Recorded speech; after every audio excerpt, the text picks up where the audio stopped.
नमस्कार मित्रांनो, संगीत साधना यूट्यूब चॅनलद्वारे मी बना जाधव सर आपल्यासमोर आमच्या देहूगावचे सुपुत्र प्राध्यापक सदानंद मोरे देहूकर यांचे वडील श्रीधर महाराज देहूकर यांनी जे तुकाराम दर्शन नावाचा जे ग्रंथ लिहिला आहे त्याच्यातील मी आतापर्यंत 14 भाग आपल्यासमोर सादर केला आहे। आता हा 15वा भाग तुकोबाचा शेवटचा प्रयाणाचा भाग आहे। तरी माझ्या या चॅनेलला सबस्क्राईब करा, शेअर करा आणि लाईक करा। कार्तिक वद्य एकादशीला आळंदीस ज्ञानदेव महाराजांपुढे तुकोबांचे कीर्तन चालले होते। यात्रा अपार होती, कीर्तनाचा अभंग होता। भक्ती ते मन वैराग्य तो त्याग, नाही ब्रह्मी भोग ब्रह्मतनु, नाही ब्रह्मी भोग ब्रह्मतनु। शरीर कोठे ब्रह्म होईल काय? अहो, शरीर कोठे ब्रह्म होईल काय? कोणी केले आहे काय? असे आत्मनात्म विचार करते ज्ञानी जे श्रोते होते त्यांनी तुकोबाला विचारले। तुकोबा म्हणाले, मी करून दाखवेल। घोटविन लाळ ब्रह्मज्ञाना ज्ञान हातीन, मुक्त आत्मस्थिती सांडविन, ब्रह्मीभूत काया होतसे कीर्तनी, भाग्य तरी ऋणी देवायसा। लोहगावला तुकोबांचे कीर्तन चालू असताना परत चक्र येऊन लोहगाव लुटले। तुकोबांनी देवाचा धावा केला। न देखवे डोळायसा कांत, परपिडे चित्त दुःखी होती, न देखवे डोळायसा कांत, परपिडे चित्त दुःखी होती। देव ताबडतोब पावले नाही। तुकोबाने देवाला सांगितले, तुझ भक्ताची आन देवा, जरी तुका येथे ठेवा। तिसरी गोष्ट, ज्ञानदेव महाराजांनी तुकोबांची अपार सेवा केली। त्या ऋणातून उत्तीर्ण होण्याकरता ज्ञानदेव महाराज जिजाईचे पोटी आले। तुकोबाने ओळखले की देव सेवा करू पाहतात हे बरे नव्हे, आपणच येऊन जावे। सर्वांची विचारपूस केली, सर्वांना सांगितले, आम्ही वैकुंठाला जात आहोत।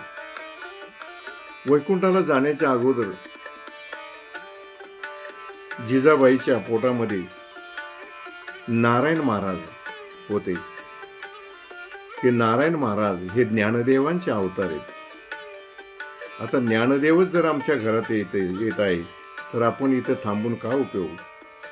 त्यामुळे तुकोबा म्हणाले, आम्ही वैकुंठाला जात आहोत, तुम्ही माझ्या बरोबर वैकुंठाला चला। अहो, कोणीच तयार झाले नाही। महाराज सर्वांसमवेत इंद्रायणीच्या काठी आले। तेथे नांदुरकीच्या वृक्षाखाली त्यांनी कीर्तनास आरंभ केला। 14 टाळकऱ्यांनी क्षेमालिंगन दिले। तुकोबाचे चिरंजीव महादेव विठोबा पुढे आले। त्यांनी तुकोबांना नमस्कार केला। तुकोबांनी त्यांच्या मस्तकावर हात ठेवला। जिजाबाईकडे कौतुकाने पाहिले। सगळ्यांना सांगितले, सकळई माझी बोळवण करा, परतोनी घरा जावे तुम्ही, परतोनी घरा जावे तुम्ही।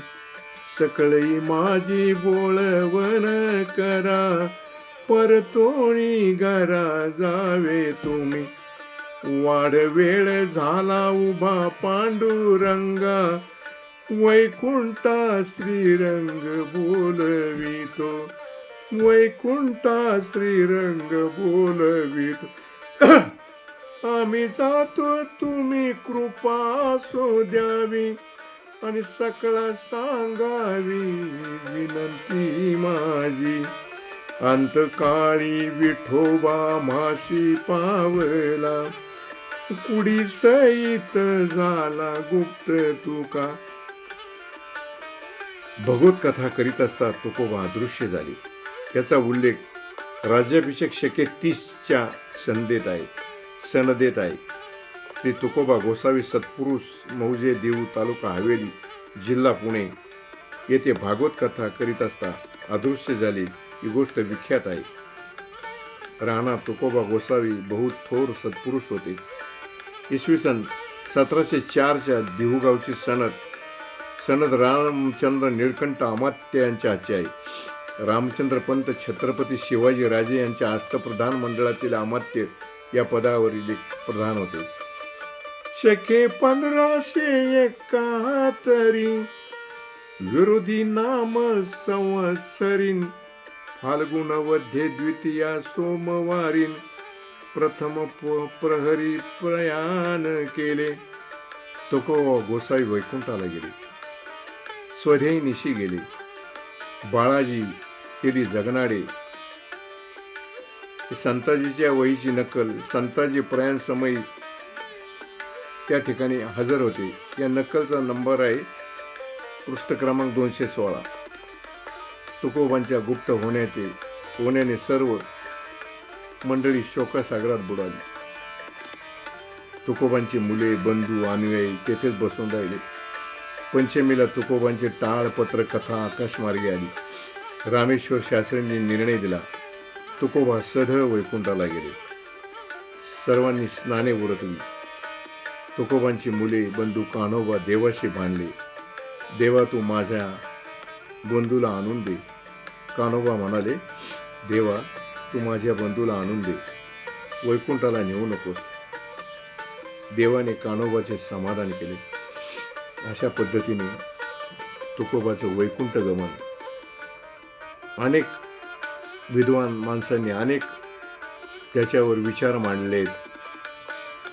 पण ही मोठी माणसं पंचतत्वात कधी विलीन होतील हे सांगता येत नाही. त्यांचं काय झालं, वैकुंठाला गेले, काय केलं या भानगडीत न पडता तुकोबांनी जो गाथेमध्ये आदर्श दिलेला आहे तो एकदा पहा आणि आपलं जीवन त्यामधून उजळून निघेल.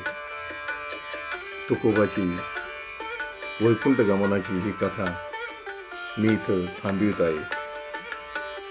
अजून शेवटचा 1-2 भाग होतील आणि हे तुकाराम चरित्र त्या ठिकाणी मी थांबवणार आहे. मित्रांनो, श्रीधर महाराजांनी जे लिहिलं आहे ते मी आपल्यासमोर मांडलेले आहेत. तरी ते चुकलं असेल ते माझ्याकडे जे आहे श्रीधर महाराजांचं हे तुकाराम चरित्र मी आपल्यासमोर सादर करावे अशी विनंती मी त्यांचे चिरंजीव प्राध्यापक सदानंद महाराजांना केली आणि त्यांनी मला हे चरित्र वाचवयाची अनुमती दिली. त्याबद्दल मी त्यांचा आभारी आहे. आता शेवटचा एक भाग होईल आणि हे तुकाराम चरित्र पूर्ण होईल. नमस्कार. रामकृष्ण हरी. धन्य तुकोबा समर्थ समर्थ त्याने केला हा पुरुषार्थ, त्यानं केला हा पुरुषार्थ. नमस्कार.